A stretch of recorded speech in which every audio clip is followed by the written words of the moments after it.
시청자 여러분 안녕하십니까? 목요일 뉴스원 시작합니다. 조금 전 미국 조지아주에 구금됐던 우리 근로자들이 석방됐습니다. 당시 화면을 좀 보도록 하겠습니다. 네, 2시간쯤 전의 모습입니다. 네, 미국 시간으로 9월 11일 새벽 3시를 넘어선데요. 네, 조지아주 폭스턴 미국 이민세관 단속군 구금시설에 일주일 동안 구금돼 있던 한국인 316명이 대형 버스에 차례로 탑승을 해서 이제 공항으로 출발했습니다. 네, 앞서 협의가 된 대로 수갑 등 구속 없이 평상복 차림으로 버스를 탑승한 것으로 알려졌습니다. 지금 보시는 화면 조금 전에 이제 전세기가 있는 애틀랜타 공항으로 출발한 버스들의 행렬을 보고 계십니다. 이민 당국의 호송 차량이 아닌 민간 버스 8대가 투입이 돼서 316명의 우리 한국인들이 차례로 나눠 탑승을 해서 이동하고 있는 모습입니다. 예, 구금됐던 317명 가운데 1명을 제외한 316명이 우리 국민은 버스를 나눠 타고 대한항공 전세기가 대기하고 있는 잭슨 애틀랜타 국제공항으로 지금 현재 이동하고 있습니다. 구금 시설에서는 430km로 거리가 멀고 일반 차량보다 천천히 운행해서 5시간 정도 걸릴 걸로 예상이 되는데요. 저희가 미국 현지를 가보도록 하겠습니다. 네, 전해드린 것처럼 미국 조지아주 폭스턴에 구금됐던 우리 국민 300여 명이 석방돼서 애틀랜타로 출발을 했습니다. 네, 이들은 한국 시간으로 내일 새벽 우리나라로 향하게 됩니다. 조지아주 현장 연결합니다. 홍상희 특파원. 네, 조지아주 폭스턴 이민세관 단속구 구금시설 앞에 나와 있습니다. 네, 구금됐던 우리 국민들 석방돼서 지금 애틀랜타로 가고 있는 거죠? 네, 그렇습니다. 잠시 전 실제로 이곳에서 버스를 타고 우리 구금된 한국인 316명이 애틀랜타로 향하는 모습을 보셨는데요. 버스 8대에 모두 나눠서 탔는데요. 수갑 없이 모두 평상복을 입고 평온한 모습으로 애틀랜타로 향하는 모습을 지켜보셨습니다. 이민세관 단속구 구금시설에 일주일 동안 구금돼 있다가 막 대형 버스에 차례로 탑승한 모습을 보셨는데 예정됐던 전세기 출국이 불발되면서 오전까지만 해도 이곳 구금시설 주변에는 적막감이 감돌았습니다. 오후 들어서 트럼프 대통령이 신체 구속 없는 호송을 또 지시를 하고 재입국에 불이익이 없을 거란 약속이 전해지면서 분위기가 반전이 됐습니다. 이곳 시간으로 밤 10시를 전후로 구금시설 앞 주차장에 대형 버스들이 도착을 했고요. 도착한 8대의 대형 버스들은 미 이민세관 단속국의 호송 차량이 아닌 민간 버스들로 우리 국민들이 더 편안하게 탈 수 있었던 것 같습니다. 이곳에 구금됐던 316명의 우리 국민은 버스를 나눠 타고 대한항공 전세기가 대기하고 있는 하츠필드 잭슨 애틀랜타 국제공항으로 이동을 하고 있습니다. 구금시설은 430km 거리로 여기서 매우 먼 데다가 일반 차량보다 천천히 운행을 할 경우 5시간이 더 넘게 시간이 걸릴 것으로 보입니다. 이곳 시간으로 오늘 아침 애틀랜타 국제공항에 도착을 하게 되면 이들은 외국 국적자 14명과 함께 이곳 시간 낮 12시 대한항공 전세기에 몸을 싣고 고국으로 향하게 됩니다. 어제 전세기 출발이 돌연 중단되면서 불안감도 컸을 것 같은데요. 구금됐던 사람들 어떤 반응을 보였습니까? 네, 트럼프 대통령의 확답, 또 외교부의 발표, 그다음에 이재명 대통령의 기자회견에서 귀국이 확실시되자 구금시설에 있던 우리 국민들은 매우 안심하는 모습을 보였다는 이야기를 들었습니다. 미 이민당국이 오후 외부와의 전화통화를 허용하면서 직원과 통화한 협력업체 관계자와 저희가 인터뷰를 했는데요. 부모님, 혹은 아내에게 귀국 소식을 전해달라는 말도 했고요. 또 인천공항에 도착하면 갈아입을 옷을 준비해달라는 부탁도 받았다고 전했습니다. 지난 4일 대규모 단속으로 체포되면서 지금까지 옷을 갈아입거나 하지 못했다는 거죠. 그러면서 일주일이라는 긴 시간 동안 잘 견뎌준 직원들에게 감사하고 미안한 마음이라고 눈시울이 붉어지는 협력 관계자를 만나기도 했습니다. 구금 기간 가장 힘들었던 일을 물었습니다. 밖을 나가지 못해서 해를 보지 못했다. 그러니까 그 구금 시설 안에서도 서로 대화를 나누거나 어떤 활동을 하지 못하고 방 안에 계속 있었다는 얘기인데요. 해를 보지 못해 힘들었다는 이야기도 들었다고 합니다. 특히 구금 기간이 얼마나 될지, 또 어제는 구금이 연장이 되면서 그 이유를 듣지 못해서 가장 힘든 시간을 보냈다는 이야기도 했습니다. 대미 투자로 현장 공장을 건설하다가 대규모 단속을 당한 이들은 앞으로는 비자 문제를 해결해서 이런 일이 다시는 재발하지 않기를 바라는 마음이라고 전했습니다. 온 국민에게 충격적이었던 이번 대규모 구금 사건은 우리 국민이 무사하게 귀국하게 되면서 마무리되는 국면에 접어들었지만 앞으로 대미 투자에서의 문제들, 특히 미국의 비자 정책 개선이라는 숙제도 우리에게 남기게 됐습니다. 지금까지 조지아주 폭스턴에서 전해드렸습니다. 네, 지금 국회에서는 권성동 의원 체포동의안 표결 결과가 발표되고 있습니다. 현장으로 가보시죠. 그래서 좀 아쉽습니다. 지난 이틀간 교섭단체 대표 연설이 있었습니다. 각 교섭단체가 어떤 비전과 정책, 다짐으로 정기국회에 임했는지를 국민께 보고하는 기회인데 여러모로 아쉽습니다.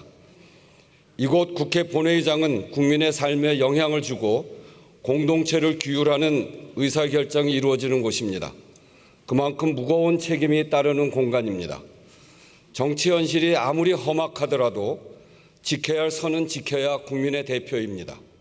네, 당장은 권성동 상대방에 대한 의원의 의견을 체포 동의안은 표시하는 것 조금 전 173표 찬성으로 가결됐습니다. 지금 우원식 국회의장이 이에 대한 설명을 하고 있는데요. 다시 한번 전해드리겠습니다. 권성동 의원의 체포 동의안은 조금 전 173표 찬성으로 가결이 됐습니다. 네, 체포 동의안은 제적의원 과반 출석에 출석의원 과반 찬성이면 가결이 되기 때문에 사실 국민의힘 의원들의 참석 여부와 상관없이 가결될 거라는 전망이 우세했는데요. 예상대로 173표 찬성표로 체포동의안이 조금 전 가결이 됐습니다. 이로써 법원은 곧 권성동 의원에 대한 구속영장 실질 심사를 진행할 것으로 보입니다. 네, 다시 한번 전해드리면 오늘 국회 본회의 조금 전에서 권성동 의원의 체포동의안이 가결이 됐습니다. 체포동의안이 가결됨에 따라서 권성동 의원에 대한 구속영장 실질 심사가 앞으로 법원에서 진행될 수가 있을 것 같습니다. 자세한 내용은 더 들어오는 대로 전해드리겠습니다.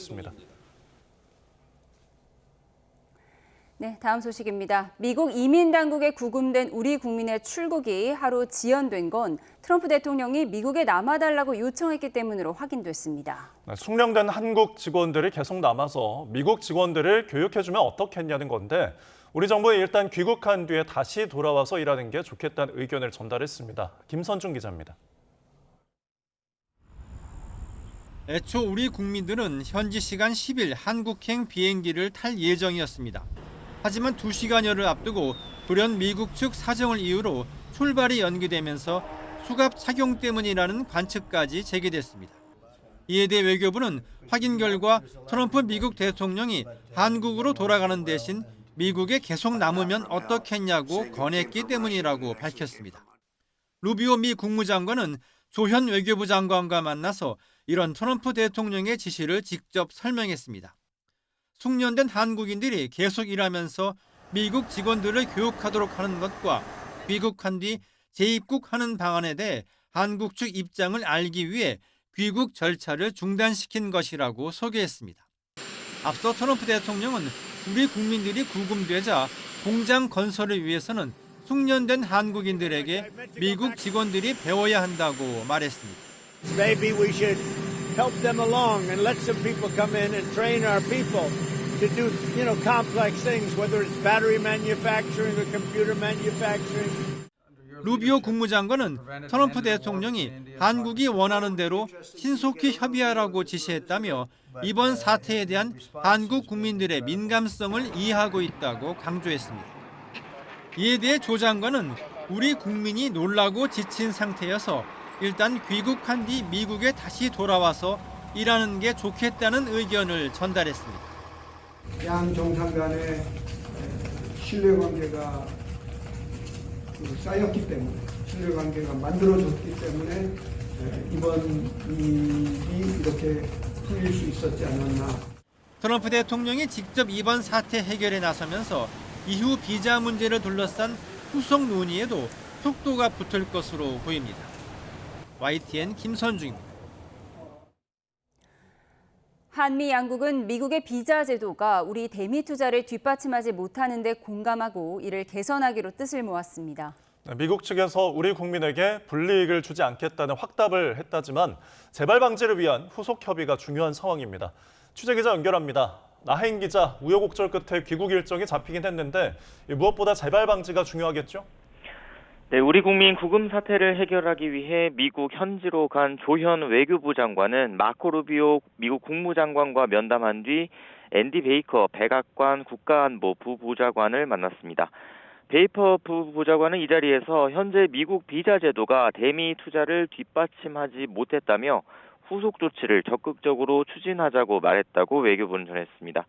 조 장관은 이번 사안이 한미 관계에 큰 위기로 번질 수 있었다며 재발 방지를 위한 실무단 워킹그룹을 꾸리자고 제안했습니다.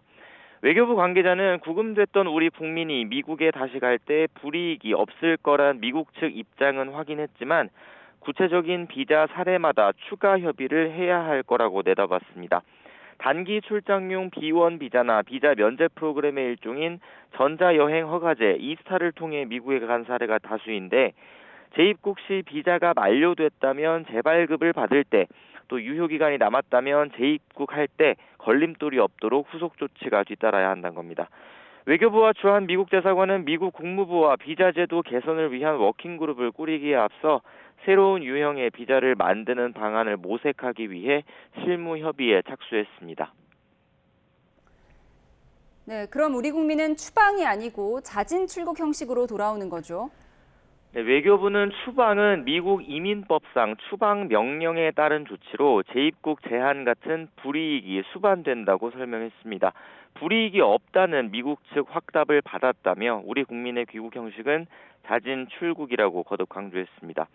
외교부 관계자는 구금됐던 우리 국민이 애초 비자 목적에 어긋나는 활동을 했다는데 동의하지 않는다고 밝혔습니다. 불법 체류 자체를 인정할 수 없지만 일단은 안전하고 신속한 귀국이 시급해 미국 측과 위법성 여부를 논쟁하진 않았다는 겁니다. 하지만 미국은 미국대로 정당하게 법 집행을 했다는 입장이라 이번 구금 사태를 두고 사과나 유감 표명은 없었다고 외교부 관계자는 전했습니다. 최악의 사태는 면했지만 이번 사태는 동맹 관계에 적잖은 후유증을 남길 전망입니다. 지금까지 정치부에서 전해드렸습니다. 이재명 대통령의 취임 100일 기자회견이 오늘 낮 청와대 영빈관에서 2시간 반 동안 진행됐습니다. 이 대통령은 내란 특별재판부 논란부터 한미 관세 협상 후속 협의, 그리고 주식 양도소득세 대주주 기준 등 현안 전반에 대해 상세히 입장을 밝혔습니다. 취재기자 연결해 들어보겠습니다. 정인용 기자. 네, 용산 대통령실입니다. 네, 먼저 특검법 관련한 이 대통령의 답변 정리해 주시죠.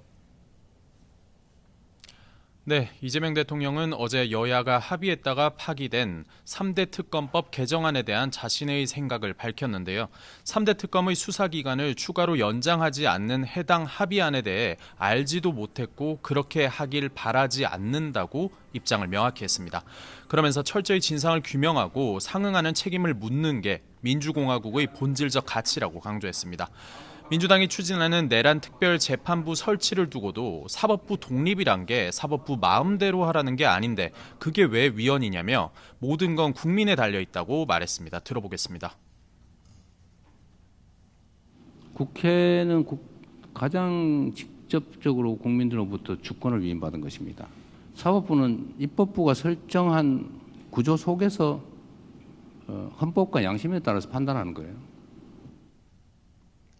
이 대통령은 검찰개혁 문제에는 최대한 감정을 배제하고 전문적으로 검토해야 한다며 정부 주도로 하는 게 적절하다고 언급했습니다. 또 구더기 싫다고 장독을 없애서 되겠느냐며 검찰 보안수사권을 포함한 후속 입법을 치밀하게 검토해야 한다고 덧붙였습니다.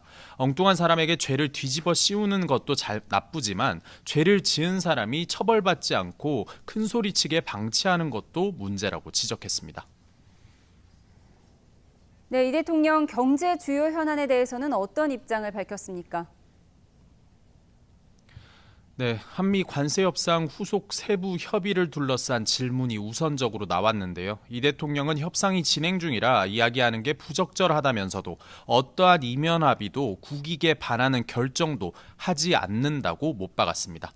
또 한미 정상회담에서 왜 합의를 하고 오지 않았느냐는 논란이 있던데 우리가 무언가를 얻으러 미국에 간 게 아니라 방어를 하러 간 거였다며 서명을 왜 하느냐고 반박했습니다. 들어보겠습니다.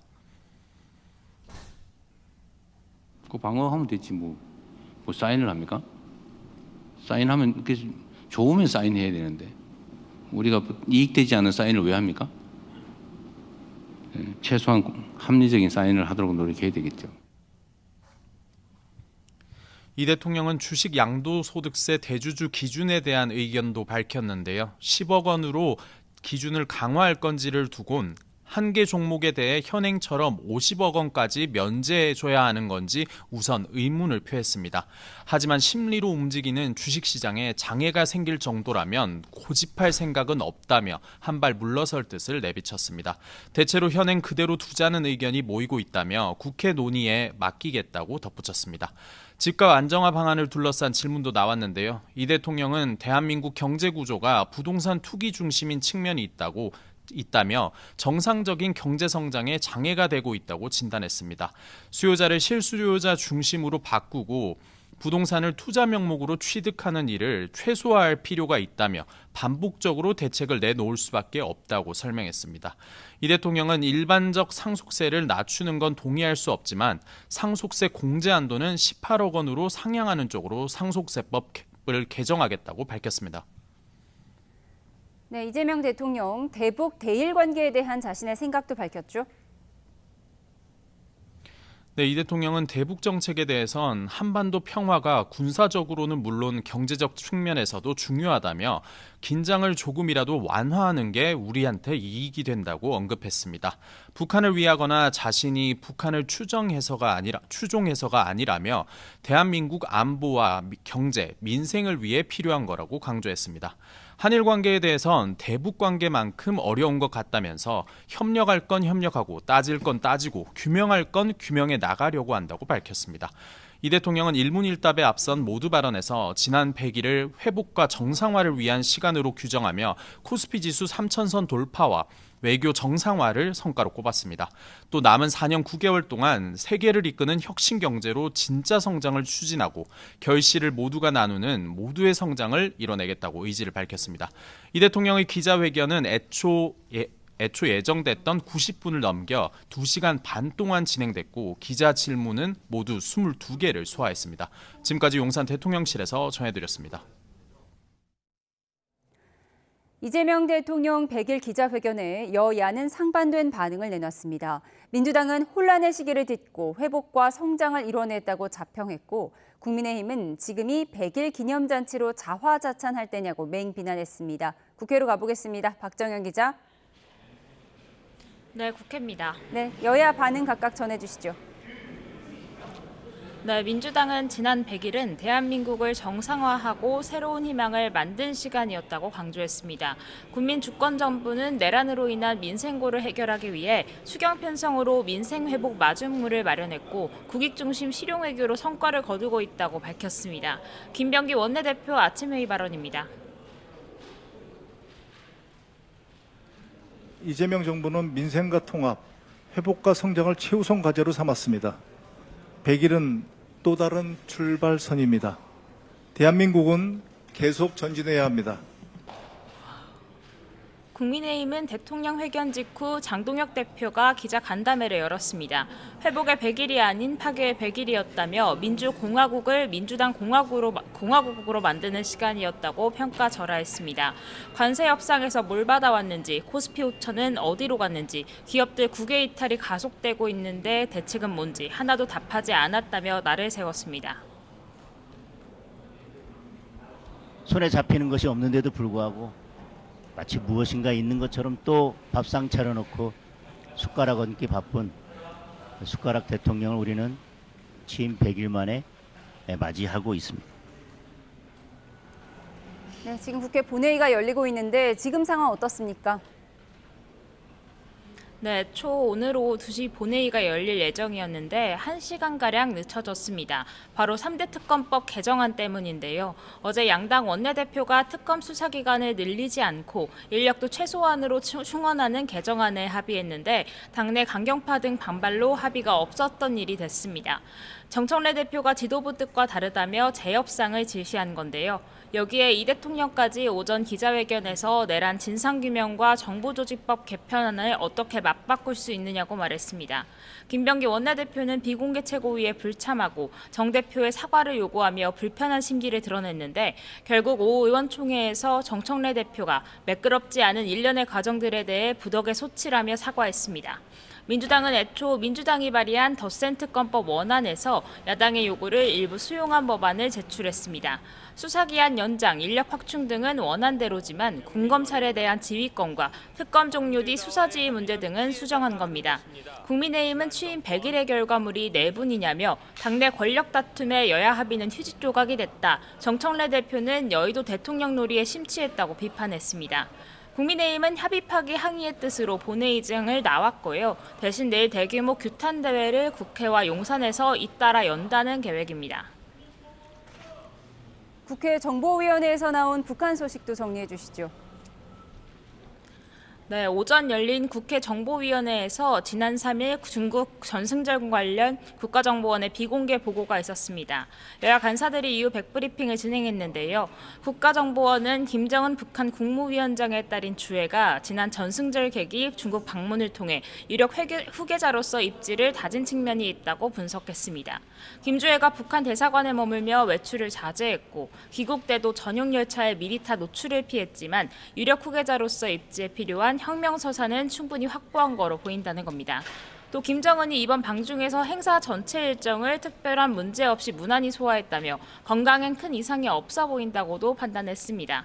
이와 함께 김정은이 이번 방중으로 정상국가 지도자 모습을 연출하는 등 상당한 성과를 거뒀다고 자평하고 있다는 분석도 덧붙였습니다. 지금까지 국회에서 YTN 박정현입니다. 네, 조금 전 들어온 속보 전해드리겠습니다. 성비위 사건으로 지도부가 총사퇴한 조국혁신당 관련 속보가 들어와 있습니다.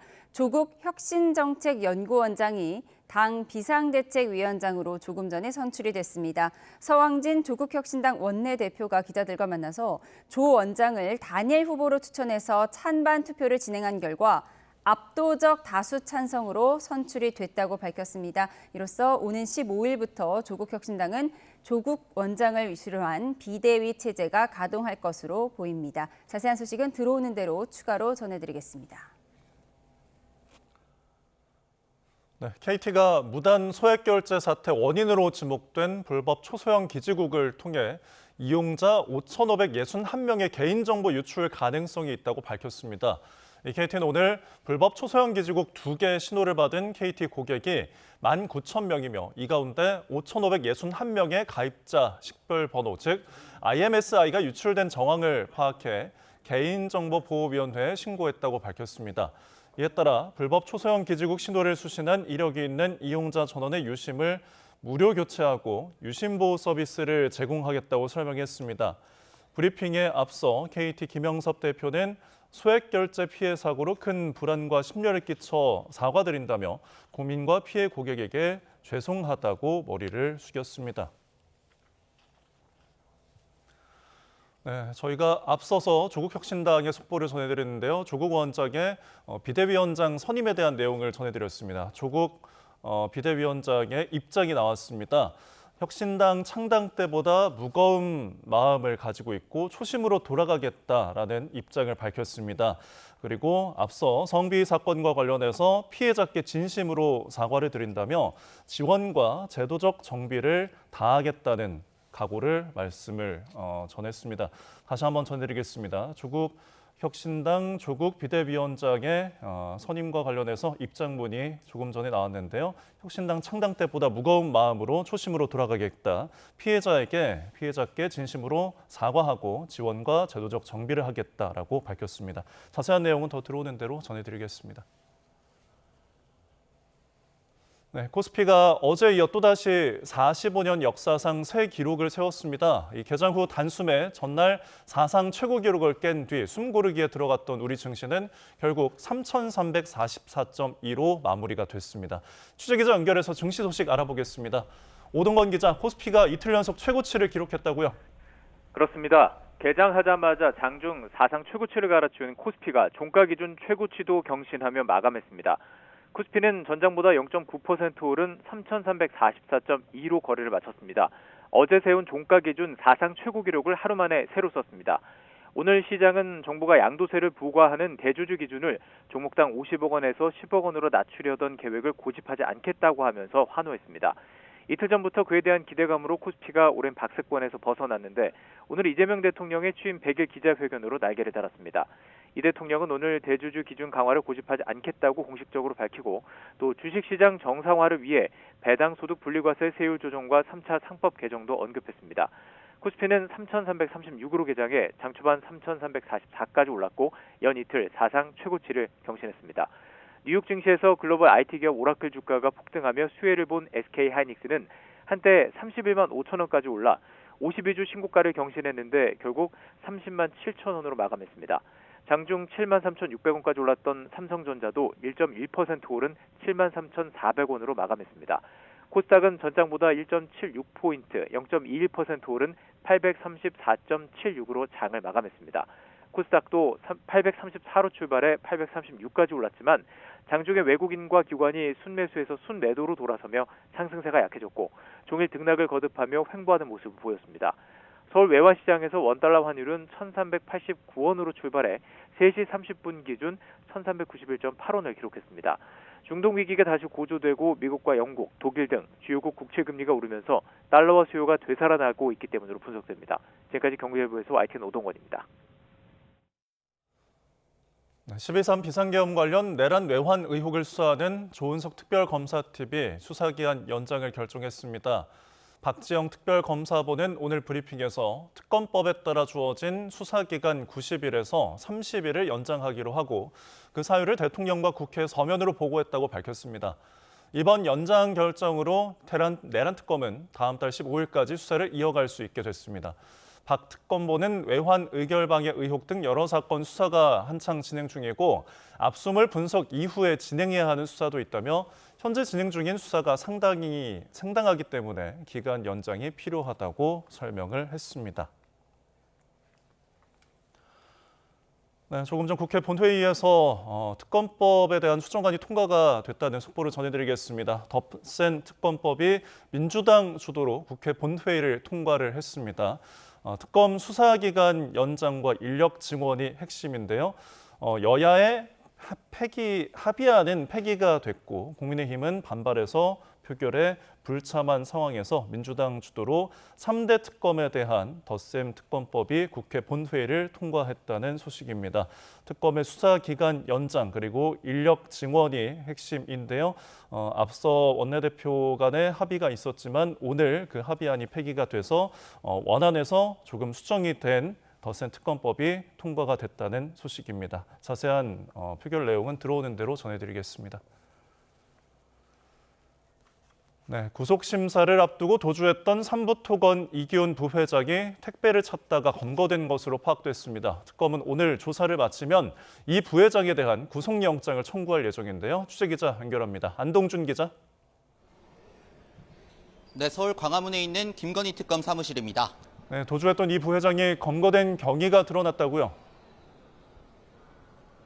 네, 특검은 이 부회장이 구속심사를 앞두고 도주한 이후 주변인 탐문과 동선 분석을 통해 행방을 쫓았습니다. 이후 이 부회장이 목포에 은신하고 있는 것으로 추정하고 수일간 탐문과 잠복 수사를 통해 오감동 소재 빌라를 특정했습니다. 이 특검과 서울청 형사기동대는 어제 이 빌라에서 대기하다가 택배를 찾으러 나온 이 부회장을 발견해 체포했습니다. 체포 당시 이 부회장은 휴대전화 5대와 유심 7개 등을 소지하고 있었는데 이 특검은 이를 통해 그간 추적을 피해왔던 것으로 파악했습니다. 이 특검은 이 부회장이 은거한 빌라 등을 단기 계약해주거나 자금을 제공한 주요 조력자 8명을 특정해 출국 금지 조치했는데요. 앞으로 이들을 범인 도피 혐의로 입건해 엄중하게 처벌할 예정이라고 밝혔습니다. 네, 현재 이 부회장에 대한 조사가 진행되고 있죠? 네, 특검은 오늘 오전 10시부터 이 부회장을 불러 조사하고 있습니다. 어제 특검에 체포된 뒤 서울로 압송돼 취재진 앞에 모습을 드러낸 지 하루 만입니다. 당시 상황 함께 보겠습니다. 처벌 두려워서 도망가신 겁니까? 밀항하려 하신 겁니까? 주가 조작 전으로 김건희 씨와 연락하셨습니까? 삼부토건 주가 조작 의혹에 연루된 이 부회장은 주가 조작 기획자이자 주범으로 지목된 인물입니다. 이 특검은 이 부회장을 상대로 도주 경위와 함께 김건희 씨의 주가 조작 연루 여부에 대해 추궁할 걸로 보입니다. 이 특검은 오늘 조사를 마친 뒤 곧바로 이 부회장에 대한 구속영장을 청구할 예정입니다. 특검의 다른 수사 상황은 어떻습니까? 네, 특검은 오늘 오전부터 국민의힘 입당 의혹과 관련해 통일교 세계본부 5개 지구 등 7곳에 대한 압수수색을 진행하고 있습니다. 압수수색에 포함된 천주평화연합은 통일교 관계단체인데 교인들에게 입당 원서를 배포하는 등 당원 가입을 독려한 주체로 지목됐습니다. 이 특검은 건진법사 전성배 씨와 윤영호 전 통일교 세계본부장이 권성동 의원을 당선시킬 목적으로 재작년 국민의힘 전당대회에 개입한 의혹을 수사하고 있는데요. 윤 전 본부장 공소장에는 김건희 씨가 이를 요청했고 한학자 통일교 총재가 이를 승인했다고 적시했습니다. 이와 관련해 오늘 2번째 소환 통보를 받았던 한 총재는 오는 15일 특검의 3번째 소환 통보에 대해 아직 출석 여부를 밝히지 않고 있습니다. 지금까지 김건희 특검 사무실에서 YTN 안동준입니다. 네, 조금 전 들어온 속보 전해드리겠습니다. 최근 초등학생 납치 미수 등 아동 대상 범죄가 잇따르자 경찰청이 경찰력을 총동원해 예방 활동을 강화했다는 속보입니다. 전국 초등학교 6,183곳의 등하교 시간대에 맞춰서 학교 인근과 주요 통학로 주변에 경찰을 집중 배치하고 가시적인 예방 순찰을 실시할 방침입니다. 또 장시간 정차하는 차량, 또 어린이 주변을 배회하거나 위험한 물건을 휴대하는 등 수상한 사람을 발견할 경우 적극적으로 검문 검색을 실시할 예정입니다.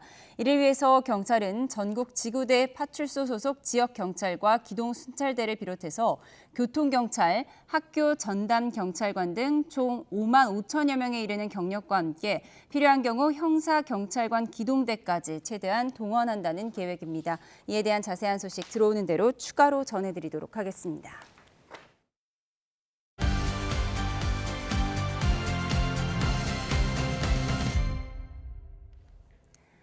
정책 겉과속을 들여다보는 정치원 시작합니다. 오늘은 김현정 민주당 의원, 권영진 국민의힘 의원과 함께 대통령 취임 100일 기자회견을 위주로 집중 분석해 보겠습니다. 어서 오세요.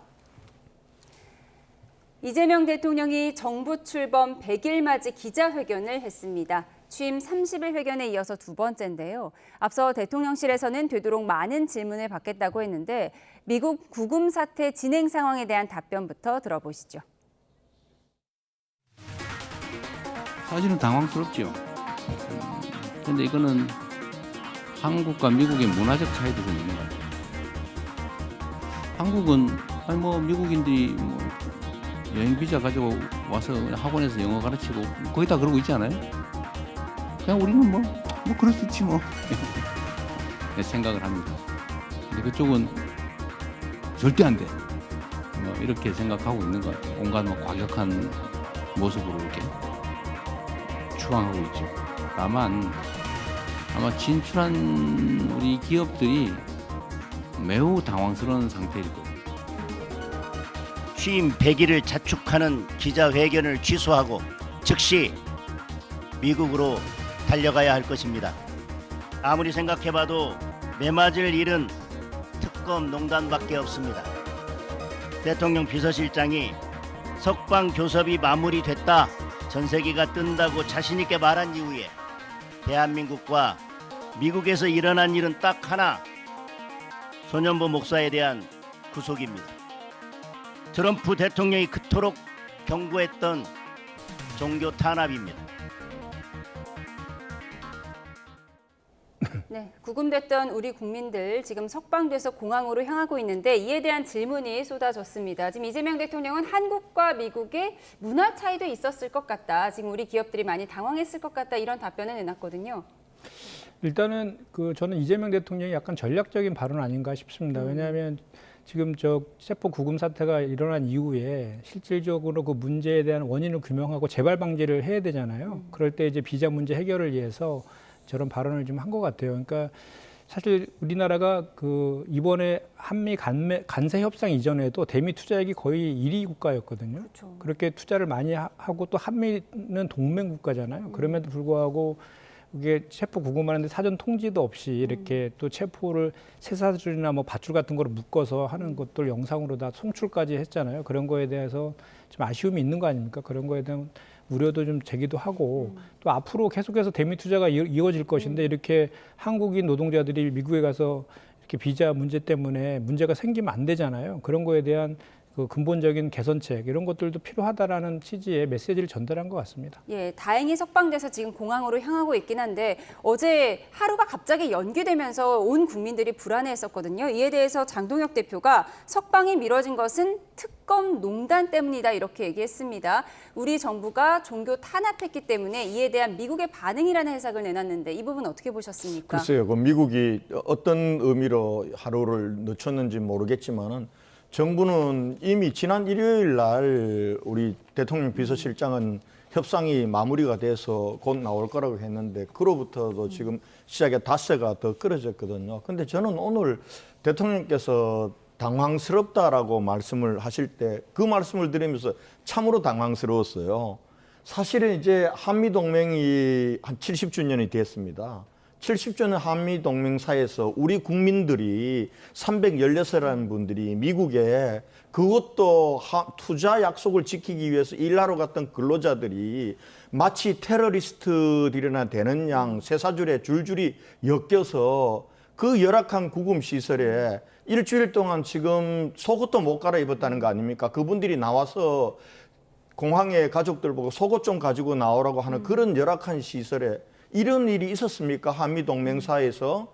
그런데 얼마 전까지 대통령은 미국에 갔다 와서 역사상 가장 성공한 정상회담을 했다라고 하는데 이 우리 국민들은 이렇게 고초를 당하고 가족들은 걱정을 하고 이러면은 저는 대통령이 그거에 대해서 우리 국민들과 그렇게 고생했던 그 근로자들에게 정부가 미안하다고 얘기를 해야 되는 거예요. 이거는 정부의 무능이에요. 문화적인 차이. 나는 이 정부 탓만 하지 않을 거예요.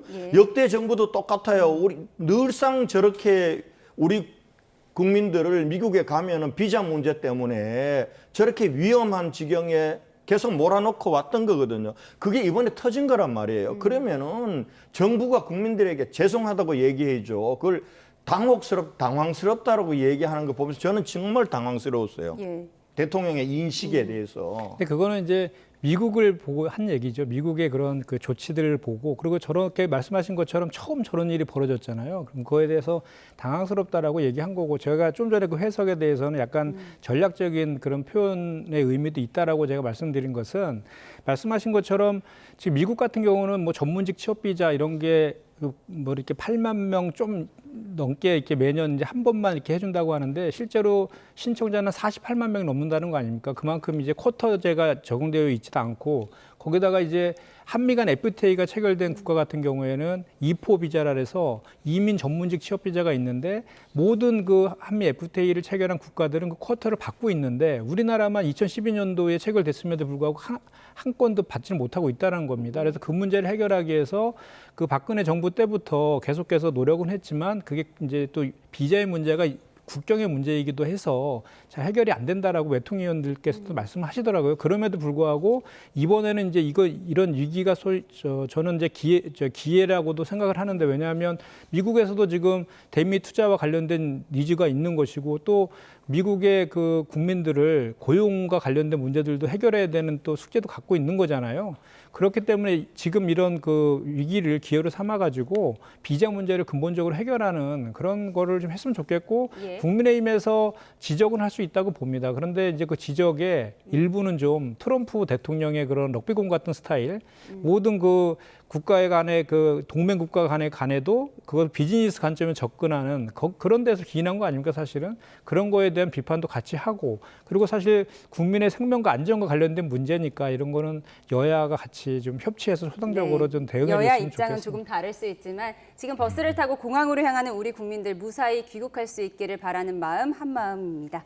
그런가 하면 이 대통령은 오늘 주식 양도소득세 대주주 기준 강화를 고집할 필요가 없다는 입장도 밝혔는데요. 듣고 오겠습니다. 주식시장이 만약에 그 때문에 실제 장애를 받는다면 굳이 뭐 50억을 10억으로 내리자 반드시 그렇게 해야 되겠다 그렇게 생각하지는 않습니다. 이유는 잘 알 수 없지만 주식시장 활성화 정책의 의지를 의심하는 시험지 비슷하게 또 느끼는 것 같아요. 그렇다면 뭐 굳이 그걸 끝까지 유지할 필요가 있을까 그런 생각을 합니다. 국회 논의에 맡기도록 할 생각입니다.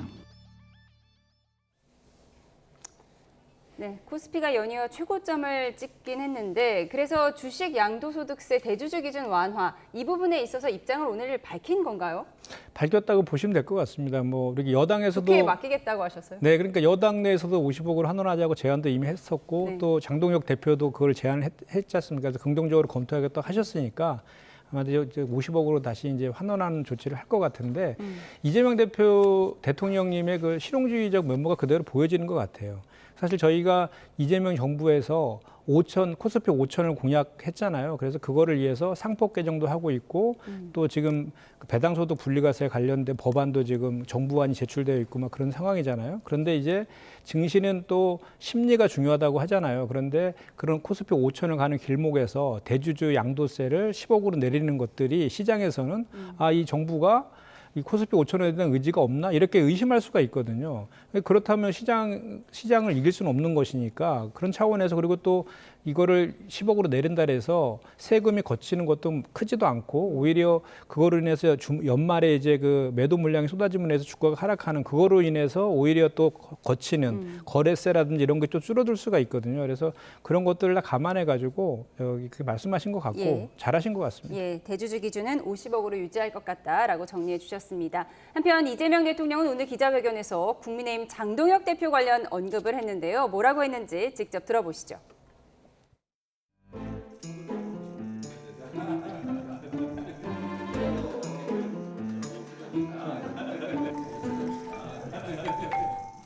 저 장동혁 대표를 만났는데 그때도 표현했지만 생각보다 유연하시네 그 생각이 들었어요. 대화가 되겠는데 그래서 되게 즐거웠는데 여의도 가니까 또 아닌 것 같아요. 회복의 100일이 아니라 파괴의 100일이었다. 삼권 분립의 시대가 아니라 삼통 분립의 시대를 열었다. 지금 세간에는 용산 대통령 이재명, 여의도 대통령 정청래, 그리고 충정로 대통령 김어준 이런 말들이 돌고 있습니다.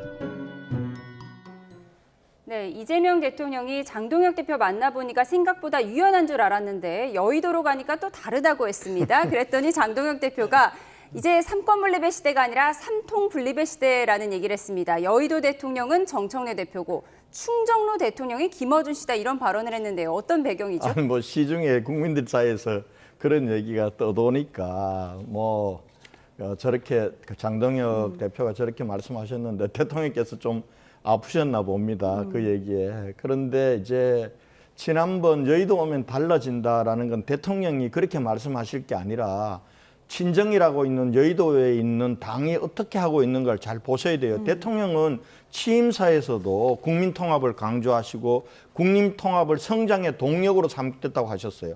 오늘 또 보니까 국민 모두의 대통령이 되겠다 그러면서 통합의 정치를 강조하시는데 저는 대통령께서 지금 친정인 민주당이 국회에서 어떻게 야당을 대하는지를 알고 하시는지 아니면은 아는데 모른 척 하시면서 계속 저렇게 얘기하시는지 모르겠는데요.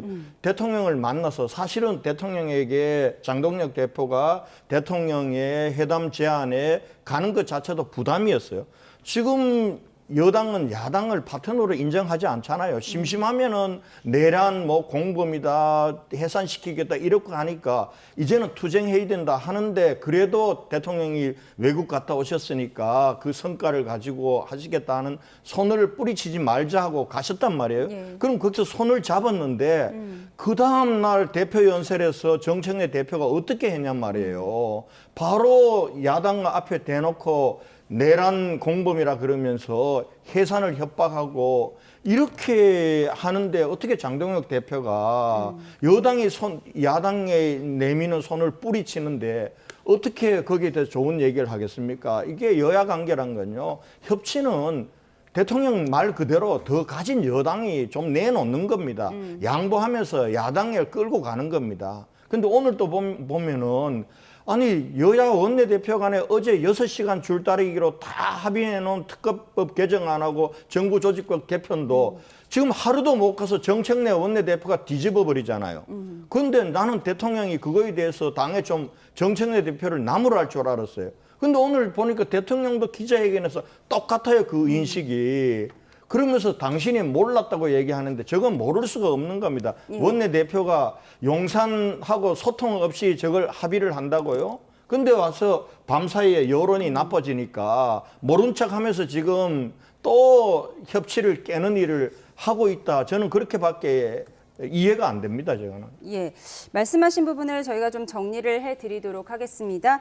대통령과의 회담에서 여야 대표의 악수가 무색하게 그제와 어제 교섭단체 연설에서는 거친 언사가 쏟아지기도 했고요.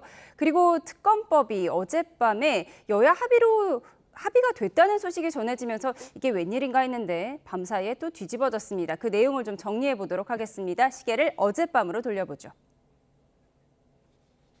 3대 특검법 개정안에 대한 국민의힘의 수정 요구를 수용한다. 금융감독위원회 설치와 관련된 법률 재개정에 최대한 협조한다. 3대 특검의 수사 기간을 더 늘릴 수 있는 조항을 개정안에 담지 않기로 했고 인력 증원도 10명을 넘지 않는 선에서 최소화하기로 했던 겁니다. 대신 국민의힘은 정부 여당이 짠 금융당국 조직 개편에 협조하기로 했습니다. 줄다리기가 이어졌던 나경원 의원의 법사위 간사 선임 역시 타결이 됐었습니다. 하지만 이후에 민주당 일부 의원들이 반발하기 시작했고 박선원 의원은 내란당과 3대 특검법을 합의했다더니 내란 종식을 어떻게 할 것인가라고 성토했습니다. 결국 합의 반나절 만에 정청래 대표 협상안을 수용할 수 없다며 재협상을 지시했습니다. 들어보시죠. 어제 협상안은 제가 수용할 수 없었고 또 지도부의 뜻과도 다르기 때문에 어제 바로 재협상을 지시했습니다. 또 어제 많이 당황했고 국민의힘은 합의문 잉크도 마르기 전에 뒤집어졌다며 규탄 시위를 벌였습니다. 법원의 합의파괴, 독재국는 규탄한다. 규탄한다. 국민 모두 합의파괴, 일당 독재 중단하라. 여의도 대통령이 얘기하는 것은 배드캄 역할을 하면서 야당을 말살하고 일방적인 합의 파기 부분에 대해서는 다시 한번 강력히 규탄합니다. 오늘 대통령 기자회견에서도 이와 관련한 질문이 나왔는데요. 어떻게 대답했을까요? 들어보시죠. 내란 특검 연장을 안 하는 조건으로 정부 조직법을 통과시켜주기로 했다고. 근데 그 이재명이 시킨 것 뒤에서 슬쩍 시킨 것 같다 이런 여론이 있어서 그런지 저한테 비난이 엄청 쏟아지고 있어요 지금. 저는 그런 게 몰랐어요 실제로. 그리고 저는 그렇게 하길 바라지 않는다. 네, 이렇게 되면 대통령이 사실상 정청래 대표 손을 들어준 건데 김병기 원내대표는 비공개 최고위에 불참하는 등 불편한 심기를 감추지 않았고요. 정청래 대표에게 공개 사과를 요구하기도 했습니다. 결국 오후 의원총회에서 정 대표가 매끄럽지 않은 일련의 과정들에 대해 부덕의 소치라며 사과했습니다. 네, 민주당이 전날 그러니까 어제 국민의힘과 합의한 3대 특검법 개정안을 오늘 오전에 철회한 겁니다. 이 과정에서 정청래 대표가 김병기 원내대표의 의견에 반대한 것이다 이런 해석이 나오고 있습니다. 상당히 복잡한 것 같은데 좀 정리해 주시죠. 근데 사실 이제 여야 원내 지도부가 이렇게 협의를 하죠. 협상을 하는데 실제로 그 협상이 이제 그 양당에서 추인되는 절차가 있습니다. 그러니까 최고위에 보고도 하고 또 의총에서 최종적으로 이제 결정이 되는 것인데 실제로는 이제 여야 간의 합의까지는 아닌 거죠. 그러니까 협의가 된 내용들이 이제 저 최고위라든지 의총 과정에서 이제 수정이 된 거죠. 철회는 아니고요. 그 5가지 내용 중에서 그 3가지 정도만 이제 법사위에서 올린 기간과 인력 증언에 대해서는 법사위 원안대로 올리고, 네. 그다음에 이제 특검 수사 기간이 끝난 이후에 그 이제 국수본으로 사건을 이첩했을 때 특검이 이제 그걸 수사를 지휘할 수 있는 그 내용은 이제 뺐고요. 그다음에 이제 그 재판 의무 중개와 관련해서는 헌법 제109조에서 예외 조항 둘 수 있는 것도 포함해서 수정안을 제시한 이런 내용입니다. 그래서 사실 그 과정에서 뭐 이렇게 협상을 하다 보면 이제 그 일방적으로 원내 지도부만의 생각으로 협상을 하지는 않죠. 당 지도부랑도 소통도 했을 것이고 또 법사위라든지 또 우리의 3대 특검 또 특위가 있거든요. 그 특검 특위 위원들하고도 소통을 했을 것인데 그 소통하는 과정에서 이제 아무래도 뭐 구체적인 내용들까지 다 이제 뭐 이렇게 얘기가 된 다음에 가서 협상을 하지 않고 좀 약간 큰 틀에서 얘기하다 보니까 그런 소통에서 약간 좀 저 차이가 좀 있었던 것 같아요. 근데 그거에 대해서 이제 오늘 이제 비공개 최고위랑 의총을 통해서 수정안을 내기로 이렇게 이제 최종적으로 결정이 된 것이죠. 예. 좀 아쉽습니다. 저도 그 과정을 보면. 그러니까 어젯밤에 여야 원내대표가 잘 합의를 했는데 사실 저희가 합의 뉴스를 전해드리기가 쉽지가 않아서 이게 웬일인가 했습니다. 그런데 밤사이에 민주당 의원들도 반발을 했고 아마도 지지층도 반발을 했고요. 오늘 오전에 정청래 대표가 그것을 뒤집은 건데 이 상황에 대해서 어떤 여당 내 이제 투톱이잖아요. 원내대표와 대표 사이에 갈등이 크게 빚어진 것 아니냐. 그런데 그 사이에서 사실상 김병기 원내대표가 대통령의 의중을 담은 것 아니냐 이런 분석도 있었는데요. 또 대통령은 이 부분을 몰랐다고 하셨거든요. 모를 리가 없죠. 사실은 저게 여야 원내대표가 서로 자기 둘 간에만 합의를 하고 그럼 최종 합의는 우리가 돌아가서 당의 추인을 받아서 만나서 발표하자 이렇게 되는데 어제는 그 과정들이 사실은 내부적으로 다 거치고 아까 보셨겠지만은 지금 김병기 원내대표하고 송원석 원내대표가 서로 발표를 합니다. 합의사항을. 특검과 관련해서는 김병기 대표는 민주당은 야당의 요구를 수용하기로 했다. 그리고 정부 조직 개편과 관련해서는 송원석 원내대표가 여당의 의견을 받아들여서 처리하기로 했다. 이렇게 발표가 된 거예요. 그럼 그걸로 끝나는 겁니다. 그런데 아침에 바뀌어진 겁니다. 그럼 밤새에 무슨 일이 있었는가? 아마 김현정 대변인께서도 아마 어제 수없는 문자 폭탄 받으셨을 거예요. 저한테도 민주당 강성 지지자들 개딸이라고 하는 사람들이 문자 폭탄이 저한테도 왔으니까 저거 못 받아들인다. 어떻게 저거 특검법에 저렇게 합의해 주냐. 이런 상황이 이제 용산으로도 전달되고 정청래 대표한테도 전달되고 또 강성 의원들이 들고 일어난 거죠. 그러니까 마치 김병기 원내대표가 대통령 용산하고도 협의 안 하고 정청래 당대표하고도 협의 안 하고 일방적으로 합의한 것처럼 김병기 원내대표한테 책임을 다 떠넘기면서 합의를 번복시키는 거죠. 저는 저 과정을 보면서 야, 민주당이 저렇게 줏대 없는 정당인가. 이걸 오랜만에 대통령이 영수회담으로 이 협치의 분위기를 만들고 그랬던 것을 원내대표들 간에 합의로 저렇게 한 것을 이 하룻밤도 못 견디고 저걸 뒤엎어서 저렇게 해서 또 일방적으로 단독 저 법안이 뭡니까? 저 야당 입장에서는 야당 말살하고 정치 탄압하기 위한 법안이라고 보는 거거든요. 저 법안을 저렇게 약속을 헌시장처럼 버리면서 국회를 저렇게 파행으로 몰고 가는 게 대통령에게 도움이 되겠어요? 여권 전체에게 도움이 되겠어요? 저는 이해가 안 가는 일을 했다 이런 생각이 듭니다. 예, 도저히 이해가 안 간다고 하셨고 김병기 원내대표 입장에서는 자존심이 상할 수 있는 일인데 그래서 정청래 대표에게 공개 사과를 요구했고 실제로 정청래 대표가 사과를 한 거죠.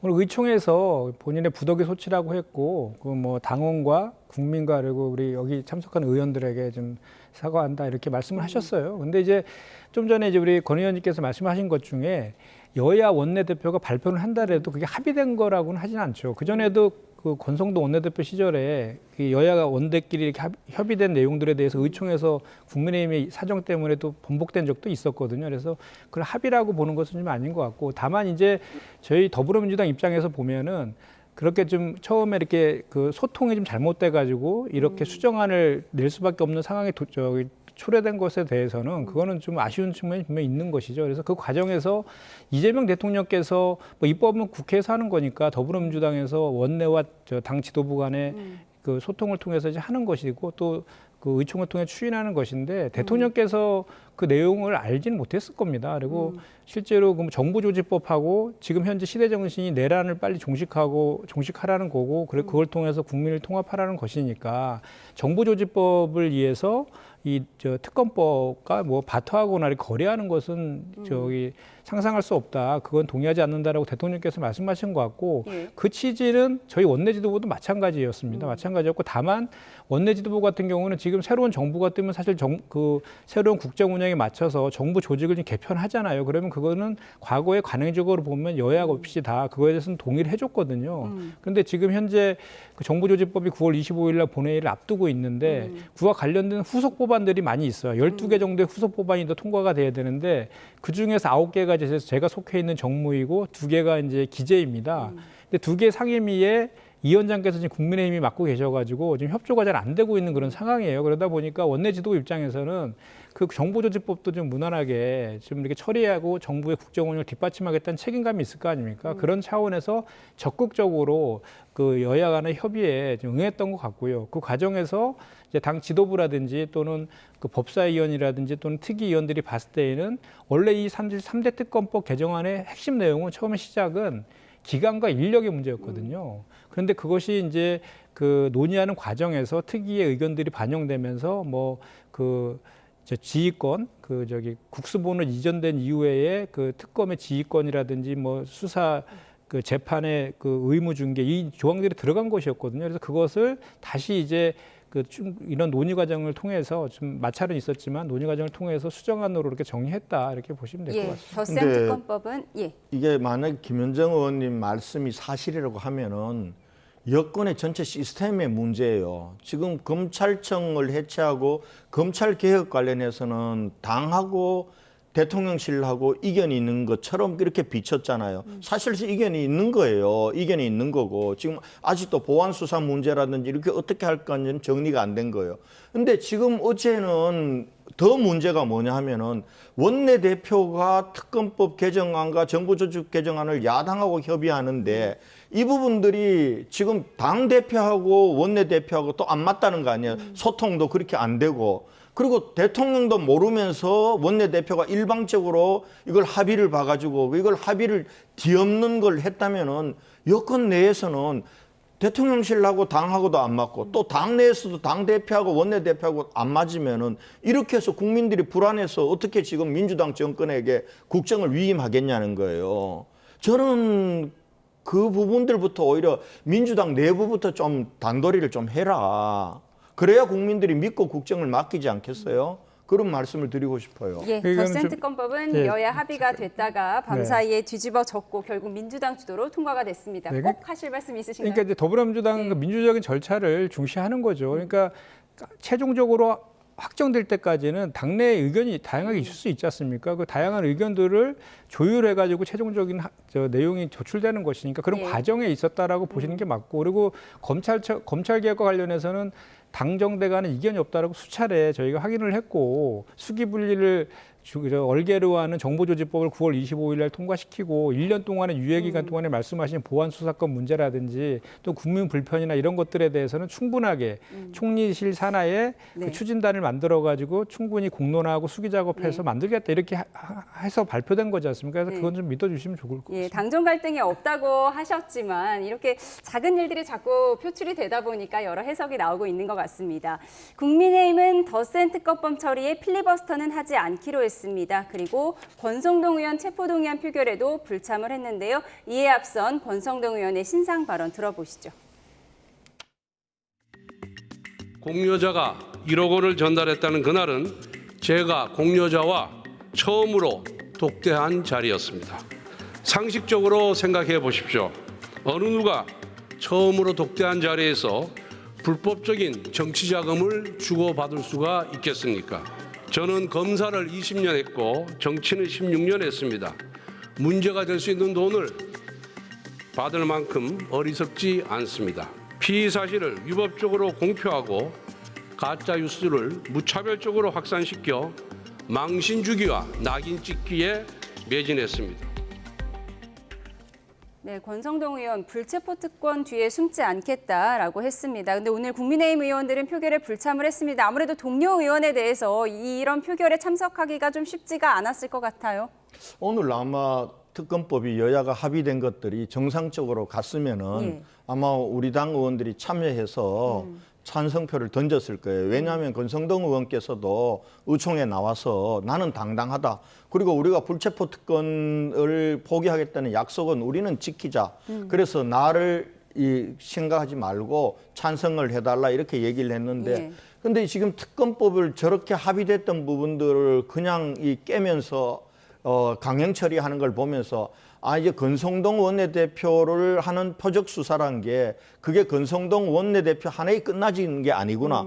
결과적으로는 이건 야당 전체를 상대로 탄압하는 것이기 때문에 그러면 우리는 그런 표결에 우리가 참여할 수는 없지 않느냐. 그렇게 해서 우리는 참여를 하지 않되 권성동 전 원내대표는 혼자서라도 자기는 가서 자기 스스로의 불체포 특권을 포기하는 거기에 찬성을 던지겠다고 해서 권성동 원내대표는 참여를 했습니다. 참여하고 저희들은 그냥 나오는 것으로 민주당의 합의를 깬 민주당의 그 행위에 대해서 우리가 항의하는 뜻을 밝히기로 한 겁니다. 그럼 국민의힘 의원 중에서는 권성동 의원만 참여를 하셨나요? 그렇습니다. 권성동 의원만 나가서 사실은 본인의 불체포 특권을 스스로 포기하는 나를 잡아가라는 거에 권성동 의원이 찬성표를 던진 거죠. 예, 권성동 의원은 자신의 체포동의안 표결에 참여를 해서 찬성표를 던졌다라는 소식까지 전해주셨습니다.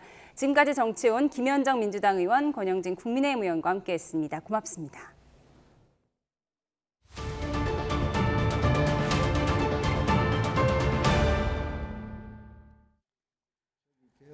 내일부터 모레까지 전국에 또다시 최고 120mm가 넘는 많은 비가 내리겠습니다. 이번에는 가뭄이 이어지는 강릉에도 최대 60mm의 비가 예보됐습니다. 취재기자 연결해 들어보겠습니다. 김민경 기자, 드디어 강릉에도 비가 예보됐네요.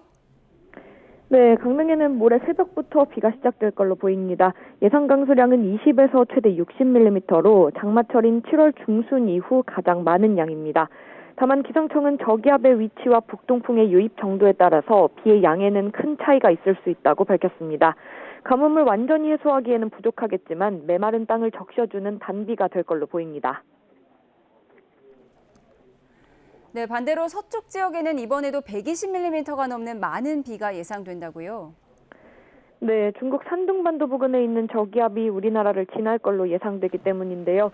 비는 내일 오후에 중부와 서쪽부터 시작되겠습니다. 이틀 동안 경기 남부와 강원, 충남에는 120mm 이상, 수도권과 충북, 전북에도 100mm가 넘는 많은 비가 예보됐습니다. 특히 토요일인 모레 새벽부터 오후까지 중부지방을 중심으로는 돌풍과 천둥 번개를 동반한 시간당 30mm 안팎의 강한 비가 집중되겠습니다.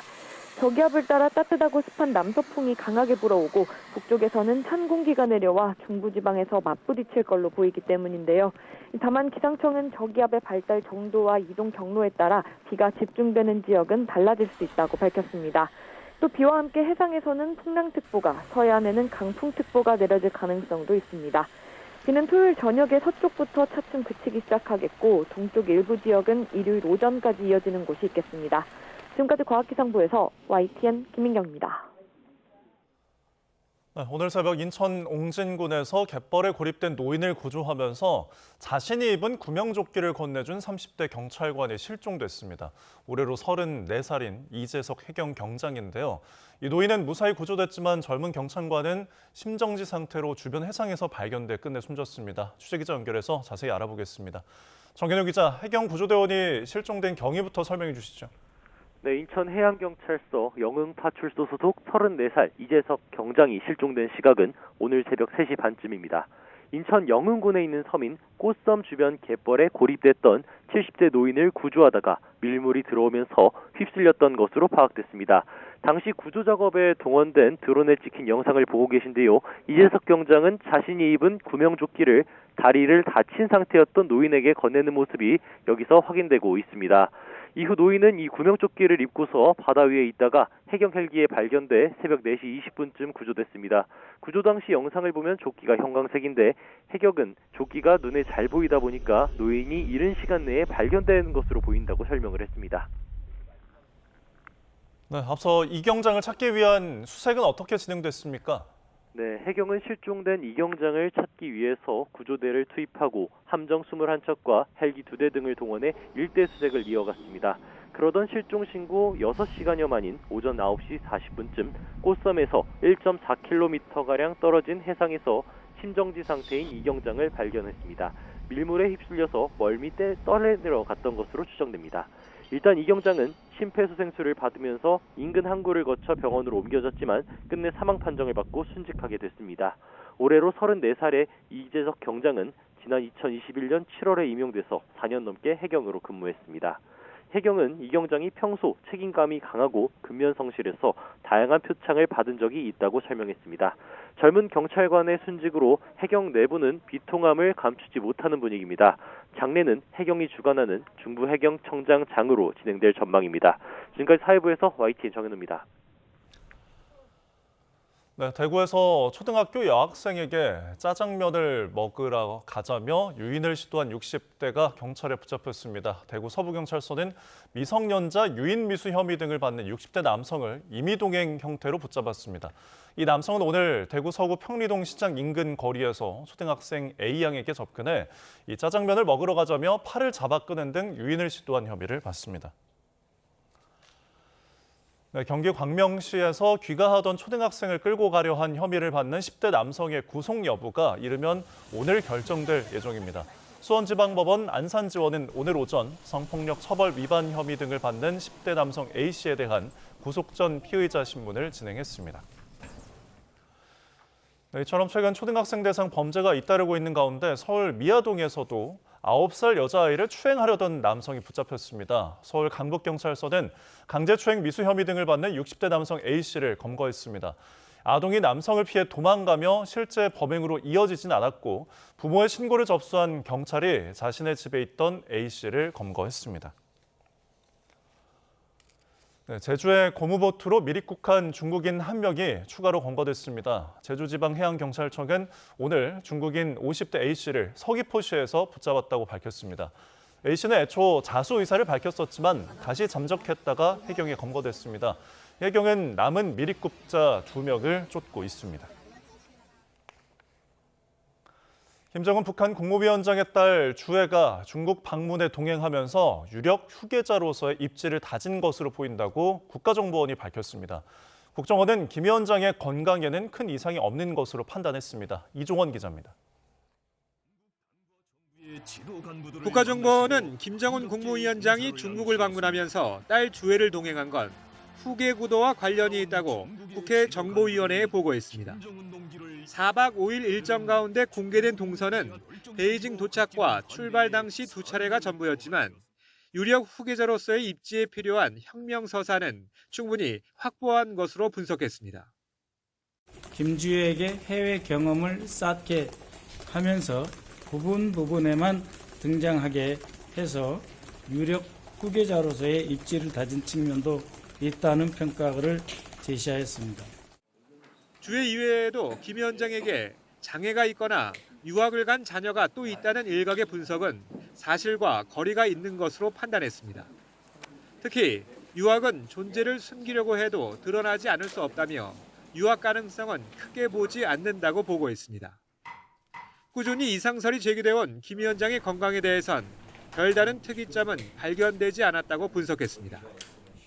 초고도 비만으로서 가끔 땀을 많이 흘리거나 또 가쁜 숨을 계단을 오를 때는 내쉬는 경우도 있습니다만 심박이라든지 혈압 등 대부분이 정상 범위에 있는 것으로 국정원은 김 위원장이 방중 기간 북한 대사관에 투숙하고 특별기를 통해 행사 물자와 폐기물을 실어나른 건 김 위원장 모녀의 생체 정보 노출을 최소화하려는 의도로 봤습니다. 또 김 위원장이 이번 방중을 통해 얻은 자신감을 바탕으로 미국과는 대화 문턱을 높여 협상을 압박하되 물밑 접촉을 모색하는 전략을 펴나갈 것으로 전망했습니다. 다만 북중러가 그림상으론 3자 연대의 모습을 보였지만 실제 3자 회담이나 구체적인 협의 플랫폼을 구축한 건 아니라는 점에서 일부 이견도 감지된다고 분석했습니다. YTN 이종원입니다.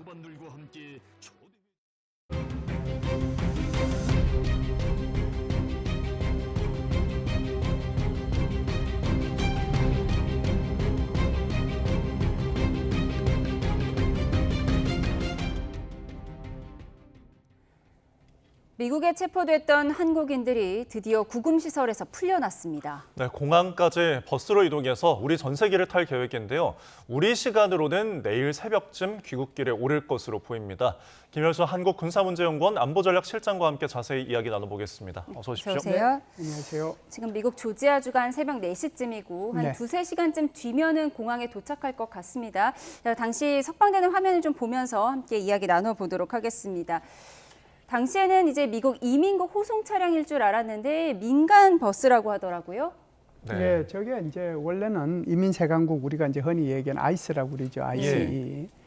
그쪽에서 원래는 추방 절차, 예를 들어서 뭐 그게 지금은 이제 우리는 자진 출국이지만 그 절차대로 하게 되면 지금 그 아이스가 제공하는 버스를 타야 돼요. 예. 그 버스를 타고 가야 되는데 이게 이제 자발적 출국 절차하고 부합이 안 된다. 그렇죠. 이 문제 때문에 이제 사실상 하루가 늦어졌다고 예. 해도 예. 과언이 아니거든요. 예. 그리고 이제 얘들이 뭐 구금시설에서 공항까지 다 이제 호송을 해야 되고 행정적인 문제도 있고 그러니까 그래야 되는데 우리 한국식에서는 이걸 받아들일 수가 없었던 것이죠. 그래서 예. 이게 이제 호송 차량을 이용을 하면 거기에 아이스라는 표시도 있을 거고 그게 이제 굉장히 이제 미국뿐만 아니라 전 세계 또 타전도 될 수 있는 거잖아요. 예. 그래서 일부러 민간 버스로 간 건데 미국이 이 부분에 대해서는 협조를 했다 이렇게 생각을 합니다. 예. 근데 지금 8대 버스에 이제 한국인만 316명이고 외국인 14명 포함해서 330명이 이제 탄 네. 상황인데 지금 일단은 예상대로 조금 진행이 잘 되고 있는 것 같더라고요. 예, 제가 생각할 때는 좀 생각보다는 좀 빨리 진행이 된다라고 예. 생각을 해요. 왜 그러냐면 지금 폭스톤하고 애틀란타 국제공항까지 거리가 한 430km 정도 되거든요. 예. 이게 버스로 가면 4시간 30분 걸리는데 저게 지금 한 8대 버스로 이동하는 거잖아요. 네. 그래서 저렇게 버스가 같이 가면 우리 같으면은 4시간 30분을 그냥 한꺼번에 달릴 것 같지만 예. 미국이나 유럽에 여행을 많이 해보신 분들은 아시겠지만 반드시 네. 2시간 단위로 쉬어야 돼요. 아. 반드시 쉬어야 됩니다. 안 예, 쉬면 예. 이것도 이제 또 걸려요. 그렇기 때문에 가다가 또 쉬고 또 가다가 뭐 쉬어서 도착을 하든지 아마 그렇게 할 텐데 네. 그렇게 하다 보니까 생각보다 빨리 출발을 했고 그런 차원에서 보면은 미국 시간으로 12시 그렇죠. 12시 출발하고 우리 한국 시간으로 1시, 밤 1시인가요? 출발하게 되는데 아마 그 시간 내에 가능하지 않을까. 그러면은 거기까지 가는데 이제 4시간 반 걸리고 출국 절차를 밟아야 되거든요. 네. 그 절차 걸리는 시간들이 우리가 통상 외국에 나가면은 뭐 예를 들어서 인천공항에 2시간 전까지 오십시오. 그렇게 얘기하잖아요. 그렇습니다. 예. 그 시간을 고려하는 거죠. 그러면은 대충 6시간 반, 7시간을 고려한다라고 하면 아마 출발한 시간 뒤 한두 시간 전에 출발했다라고 하면 아마 미국 시간으로 12시에 출발하는 것은 큰 문제가 없어 보인다 이렇게 예, 보여요. 그러니까 구금시설에서 공항까지 한 430km고 그렇죠. 5시간이 넘게 걸릴 것으로 네. 예상되는 상황인데 지금 체포된 한국인들이 어떤 모습으로 석방이 될지 이 부분도 궁금했는데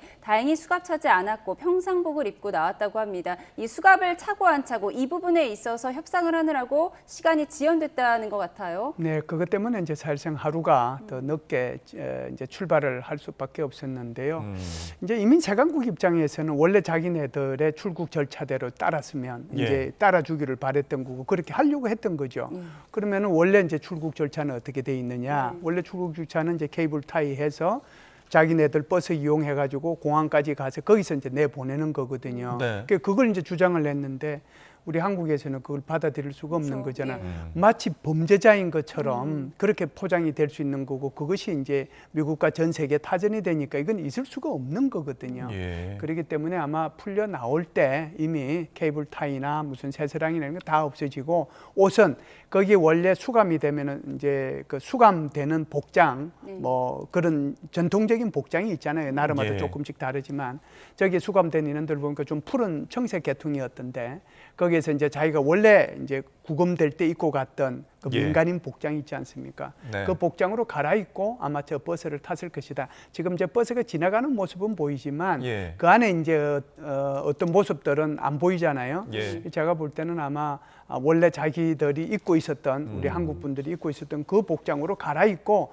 저 버스에 탔을 것이다. 그런 생각을 합니다. 네, 차량이 선택이 돼 있어가지고 안에가 네, 잘 네. 보이지는 않는 상황이었습니다. 지금 현재 이동을 하고 있는데 애틀랜타 공항으로 향하고 있잖아요. 근데 그렇죠. 그 현지를 좀 보니까 가까운 곳에 잭슨빌 공항이 있는데 이것도 국제공항이더라고요. 왜 애틀랜타에서 전세기를 탈까요? 예, 애틀란타하고 잭슨빌, 그러니까 이제 여기는 플로리다 공항이거든요. 예. 잭슨빌은 플로리다 공항이 국제 공항이긴 한데 주로 이제 이 공항이 이용되는 것은 미국의 국내선 그리고 이제 미주선이에요. 그러니까 남미, 북미를 이동하는 그때만 주로 이제 사용하는 거기 때문에 국제선 노선이 별로 없습니다. 예. 그런데 이제 아틀란타 공항은 굉장히 거기 공항이 굉장히 크죠. 네. 국제선 노선이 많고 우리 이제 칼기라든지 델타라든지 하는 주요 항공사의 허브 공항입니다. 예. 그렇기 때문에 조금 멀더라도 어. 아마 이쪽을 선택을 하지 않았는가 그렇게 봅니다. 예, 잠시만요. 알겠습니다. 말씀 중에 지금 대통령실에서 수석 보좌관 회의와 관련한 브리핑이 진행되고 있습니다. 들어보시죠.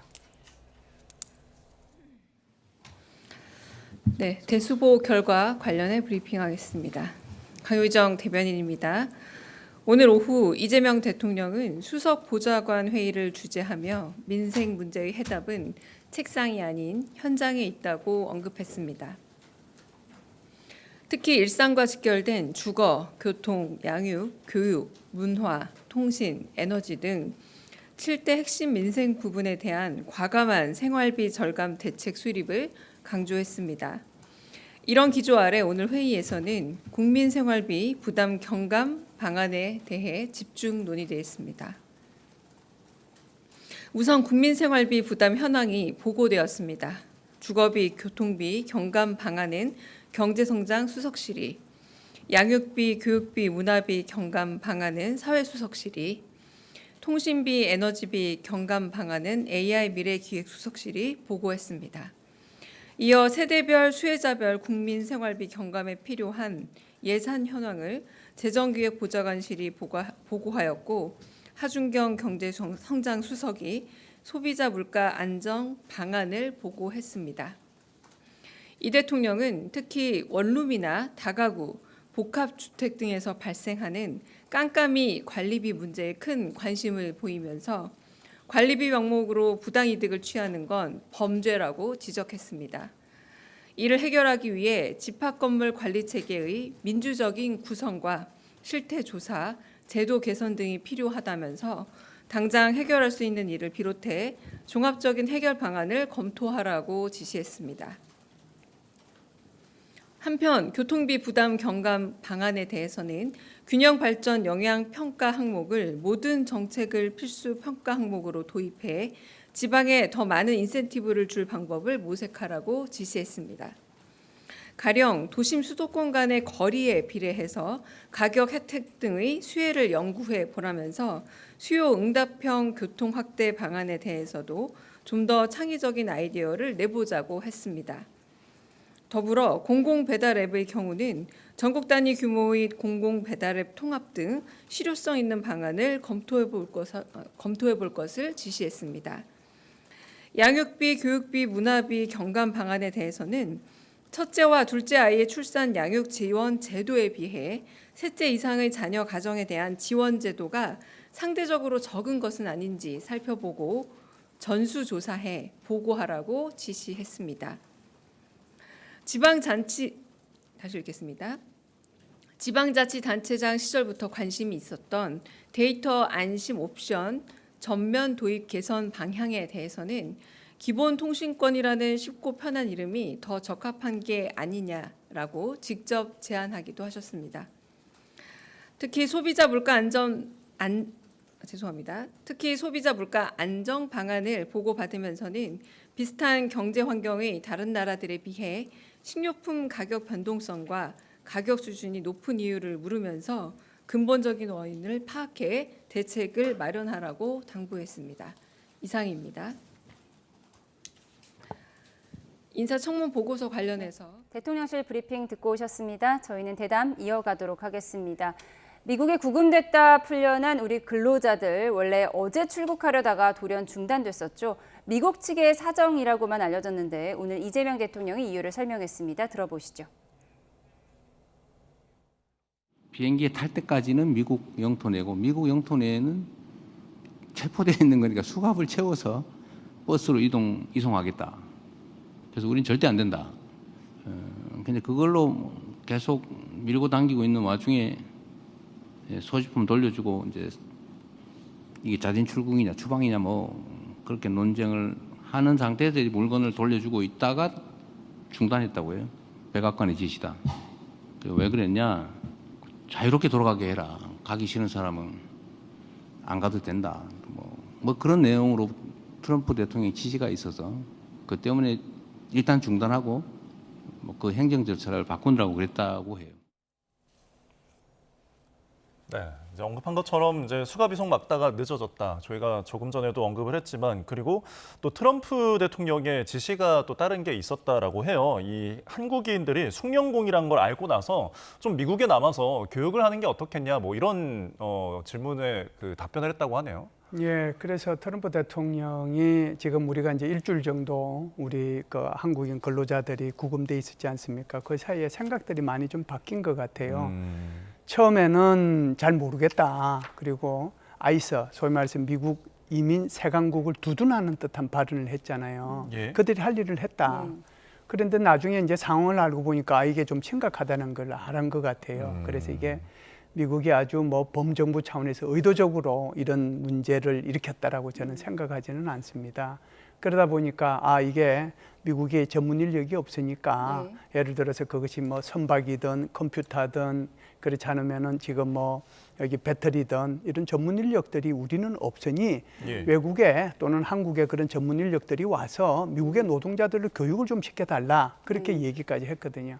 그러면서 지금은 이제 얘기한 것이 아마 좀 더 뭐 미국에 계속 남아 있어도 좋겠다. 출국하지 않고 그러면서 이제 아마 트럼프 대통령이 결정적인 말을 한 것 같습니다. 한국 측이 원하는 대로 이렇게 신속하고 협의해서 처리해줘라. 그래서 한국 측이 원하는 대로 해달라고 얘기한 거거든요. 그래서 우리 조현 외교부 장관이 루비오 국무부 장관 만났잖아요. 네. 그래서 이제 루비오 국무부 장관의 입장에서는 대통령의 이제 의중을 다시 전달할 수밖에 없잖아요. 네. 그래서 뭐 전문 인력 좀 남으면 안 되겠느냐 그렇게 얘기했을 때 우리 조현 외교부 장관이 그럴 수도 있지만 지금 이분들이 너무나 심신이 지쳐져 있다. 그래서 일단은 귀국을 해서 그 뒤에 판단을 하겠다. 그렇게 얘기를 한 거거든요. 그러다 보니까 이제 우리 한국인들 돌아오시도록 돼 있는 분 원래 317명. 그중에 한 분만 남고 나머지 316명은 전부 다 이제 한국으로 귀국하겠다라고 얘기를 한 것이죠. 갑자기 우리 국민 수백 명을 구금해놓고 이제 와서 전문 인력은 남아서 미국인들을 교육해달라. 이 부분이 참 우리 국민으로서는 당황스럽습니다. 또 이번 사태로 대미 투자 영향에 미칠 수도 있다는 관측도 나오고 있는데요. 대통령도 우려를 나타냈습니다. 녹취 들어보시죠. 우리 기업들이 매우 당황스러운 상태일 거예요. 기업들 입장에서는 미국의 현지 공장을 설립한다는 게 이거 앞으로 온갖 불이익을 주거나 아니면 어려워질 텐데 이거 해야 되나? 이런 고민을 안 할 수가 없겠죠. 그게 아마도 앞으로 대미 직접 투자에 상당히 큰 영향을 미칠 수가 있죠. 아마 미국도 현실적인 필요가 있으면 그 문제는 해결하지 않을까 싶고, 그러나 현재 상태라면 미국 현지 직접 투자는 우리 기업들 입장에서는 매우 망설 수밖에 없을 것 같아요.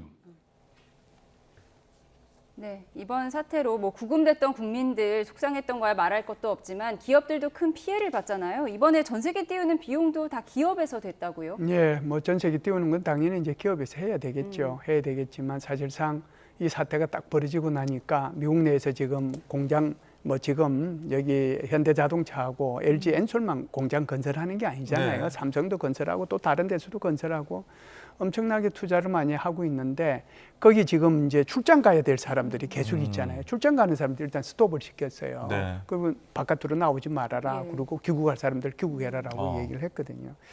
그렇게 되면 공장 건설에 차질이 있지 않을까요? 예. 지금은 이제 현대자동차하고 LG 엔솔 이거 조제주 하는 것도 내년 1사분기에 가동을 목표로 하고 있거든요. 네. 그러면 지금 거의 막바지 공정이고 90% 이상의 공정이 지금 끝난 상태에서 마지막 공정을 지금 하고 있는 거란 말이에요.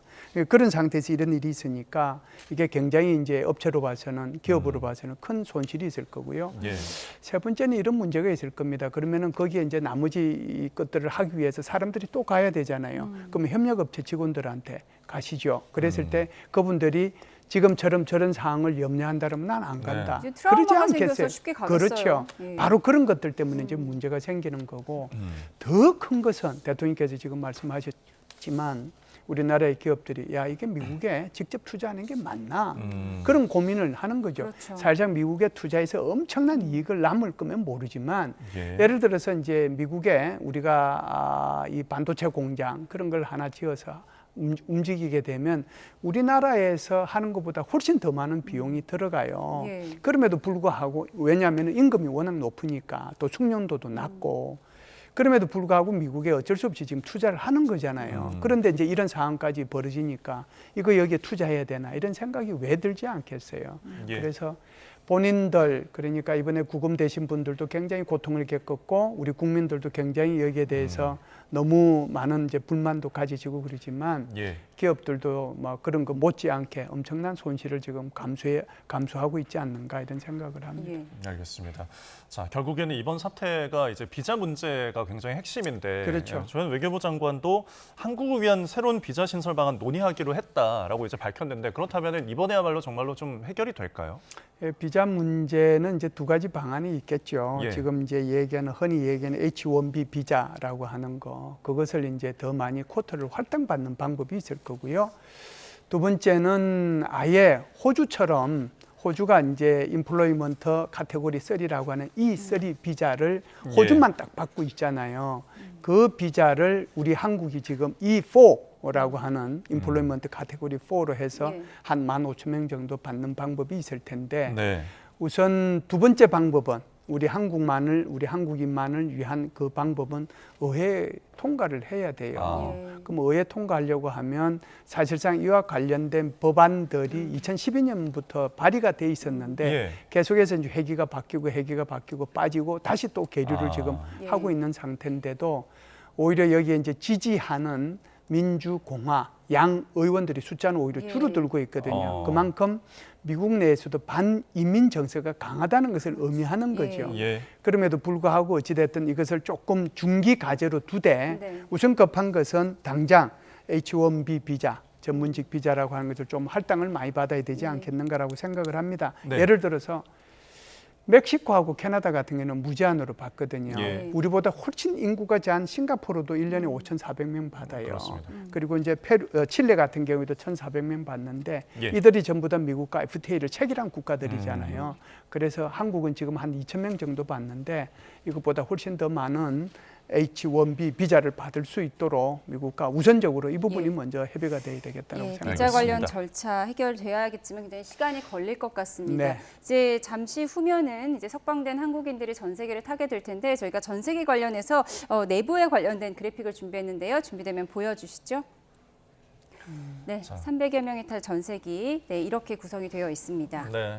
1등석이 2석이고 비즈니스석이 48석인데 LG 에너지 솔루션이 이제 밝힌 내용으로는 구금 중에 아무래도 일주일 동안 열악한 시설에 있다 보니까 건강 상태가 좀 악화된 분들을 이곳에서 좀 배정을 해서 치료를 하면서 좀 이송을 하겠다라고 밝혀왔거든요. 이런 부분들은 좀 어떻게 보시나요? 예, 보잉 747입니다. 저게 그러니까 뭐 인원은 우리가 총 합해가지고 300 몇 명이죠. 돌아오시는 분이 우리가 316명, 그다음에 민간인 일본인, 중국인, 인도네시안 합해서 14명 해서 총 330명이잖아요. 맞습니다. 그러니까 뭐 저것은 저기 보잉 747이니까 저기가 한 360명 넘게 탈 수 있는 데니까 비교적 뭐 큰 문제 없이 타고 올 수 있을 겁니다. 예. 지금 말씀하신 것처럼 1등석하고 2등석이 이제 구분이 될 텐데 아무래도 이제 여러 가지 이제 고통 속에 있는 분들이 있으니까 예. 그분들을 더 배려하지 않겠는가라고 생각하고요. 예. 저 비행기 귀국편에 우리 외교부 제1차관이 동성해서 귀국을 합니다. 예. 오늘 새벽에 예정대로 출발을 한다면은 이제 내일 오후에 저희가 도착하는 모습을 볼 수 있을 것 같습니다. 지금까지 김열수 안보전략실장과 함께했습니다. 고맙습니다. 고맙습니다. 감사합니다.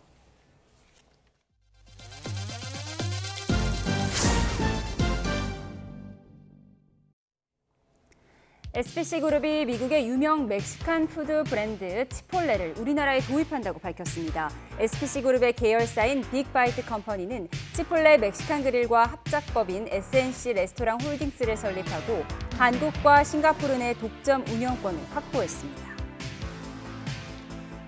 두산 에너빌리티는 체코 자회사인 두산 스코다 파워가 체코전력공사와 테물린 원전 1, 2호기 발전기 교체 사업 계약을 맺었다고 밝혔습니다. 계약 규모는 3천억 원대로 발전기, 보조기기의 공급 교체 공사와 준공기 15년 장기 유지 보수 등이 포함됐습니다. 인천공항이 세계 공항 서비스 평가에서 3관왕을 차지했습니다.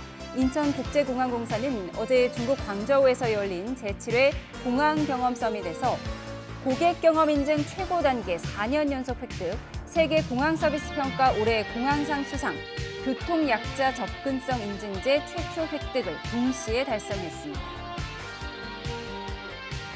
이마트가 1시간 이내에 즉시 배송 서비스가 가능한 점포를 61개에서 80여 개로 확대한다고 밝혔습니다. 이마트는 지난해 11월부터 왕십리점과 구로점이 배달의 민족에 입점해 퀵커머스 서비스를 시작한 데 이어 이달부터는 ssg.com 앱에서 이마트 상품을 주문하면 1시간 안에 배송하는 바로퀵 서비스를 시작해 가능 점포를 현재 19개에서 60개까지 늘릴 계획입니다. 내일은 차츰 전국에 비가 오겠습니다. 늦은 오후에 남서쪽부터 비가 시작되겠는데요. 가을 호우가 예고된 만큼 대비가 필요하겠습니다. 모레까지 중서부와 전북 많은 곳에 100에서 120mm 이상, 그 밖에 전국에 최고 60에서 80mm의 다소 많은 양이 내리겠습니다. 특히 내일 밤사이 서쪽을 중심으로 벼락과 돌풍을 동반한 강한 비가 예상됩니다. 가뭄이 극심한 강릉을 포함한 영동 지역에도 최고 60mm의 비가 예보됐는데요. 메마른 땅을 적셔주는 단비가 되겠습니다. 비가 내리면서 늦더위는 주춤하겠습니다. 내일 서울 낮 기온 28도, 대전과 광주, 대구 27도로 전국이 30도를 밑돌겠습니다. 다가오는 주말에는 서울 기온이 25도까지 내려가며 선선하겠고요. 이번 비는 주말 밤부터 휴일 오전 사이 그치겠습니다. 날씨였습니다. 목요일에 보내드린 뉴스온 마치겠습니다. 함께해 주신 여러분 고맙습니다.